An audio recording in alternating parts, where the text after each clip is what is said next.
Nung umpisa, nagdoon ako nabaon sa utang. Saan? Paano? Kasi credit card, Ayun. and everything. So yun ang problema eh. Tapos naging credit card, naging personal loans, naging nakita ko yung temporary solution, naging fixated ako doon. Nakala ko okay lang. Kasi yung mindset ko din, kikitain ko naman yan eh. Babayaran ko naman. Mababayaran ko naman yan Oo. after next month lang, 2 months. Pag pumasok na yung mga ginagawa ko, papasok lahat. So nangyari, tumatating naman yung income, pero yung lifestyle ko hindi nagbabago. Pero yun nga. Nag-worsen. So, saan napupunta muna? Saan napupunta yung perang pinamimili mo? Yun nga yung nagiging problema, Chinky. Parang minsan pag inisip mo, saan man napunta? Na hindi mo man lang alam, ano? Alam mo talaga, wrong decisions, lifestyle, gastos, kain, travel. Alam mo yung life na daily live ko. Tapos, syempre may anak na rin ako, pinoprovide ko. Feeling ko kailangan ko i-provide lahat ng needs nila. So, nangyayari, nagja-jumble na ano ba yung need, ano ba yung want. Hindi ko na siya may determine at that time. Para sa akin, lahat yan needs. So, pagkatapos noon, syempre nagkautang ka sa credit card. Oo. So, ano ginagawa mo para mabayaran yung credit card? Minamax out mo ba yung pagbayad or minimum lang binabayad mo? So, noong una, nagbe-minimum lang. Tapos, sa problema mo sa ganung sistema, mapuputol ka rin at the end. Kahit nga minimum, di mo na mabayaran eh. So, doon ako na nagka-problema. Nabaon na ako sa utang. At umabot ng magkano ang utang mo? At the time, 1.6 million. Hindi nakakatuwa yun. Anong taon yun?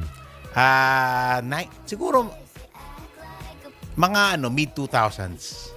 2000. 99 to 2000 yun. Oh, so yung buong 90s life ko, yun ang magulo. Parang isa't kalahating dekadang ganun. Grabe. Uy guys, Kasi malakas ako kumita eh. So alam mo yun, at a while, natatakpan mo pa eh. Tapos may windfall kang malaki. But Tapos still, nasi-stretch mo lang eh. Hindi, Kaya but lang, ito lang just to give you a perspective para sa mga taong nakikinig at nanonood. Pag sinabi mo kasing 1 million ang utang mo sa credit card, pag hindi mo naman mababayaran ng buo yan. Pero ang charges niyan per month nasa 3.5%. yun lang kasi, Chiki, yung 1.6 na yun, pag nung kinukompute ko, hindi naman yan lahat utang ko eh. Para mga 300 lang yan eh. 300, 400 lang eh. Umabot lang sa ganung punto kasi nga, charges, delay, late, mga fees, kung ano-ano nangyari. Kaya nga, kung bibilangin nga natin numbers, 1 million, 3.5% per month. 'Di ba? Magkano yung Hindi, pera pa yung penalties. Oh. Kasi iba pa yung late fees, iba pa yung penalty, iba pa Tama. yung interest. So pag kaya nga yung principal niya, if I remember it right, no? Kasi binaon ko na sa limot yan, ano? So, 'di ba? Hindi, mga 300 something lang eh. Siguro max 400. Grabe, no? Ganun talaga. From 400 naging 1.6 million. 1.6. I'm sure maraming tao nakikinig at nanonood ngayon. Kaya wag niyo papabayaan. Yan. So, ngayon, ano yung naging solusyon mo para maayos Okay. to? So, yun yung siguro nagkaroon ako ng realization na parang hindi ganito yung buhay ko, no? Ay, maliliit pa yung mga anak ko at that time. So, this is not the kind. Alam mo, aabot na rin yung, kasi alam mo, resilient naman ako na tao. Kaya. Pero aabot ka sa punto ng buhay mo na parang, ay, mali na to ha. Hindi na to. Stressful na to. Toxic na to ha. Tapos, ang problema sa ganyan, mali-mali na yung diskarte mo sa negosyo, sa trabaho. Nasisira ka na eh. So, anong nangyari sa akin nun, Chinks?